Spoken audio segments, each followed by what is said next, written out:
महाप्रवैशक मासर शुभ शुक्रवार अमावस्या समस्त श्रद्धालु भक्त मानंकर मंगल करिव धवला लिंग महाप्रभु निसंतान संतान प्रदान कर रोगिणा को रोग मुक्त कर अंधकी चक्षि दान करिव धवला लिंग महाप्रभु समस्त गुआवस भक्त मानंकर मंगल करिव मनोकामना पूर्ण करिव आपण पाखे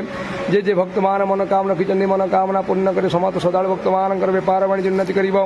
चाकरी क्षेत्र में उन्नति करिव धवला लिंग महाप्रभु व्यापार वाणिज्य उन्नति करिव जड़ेवा स्थले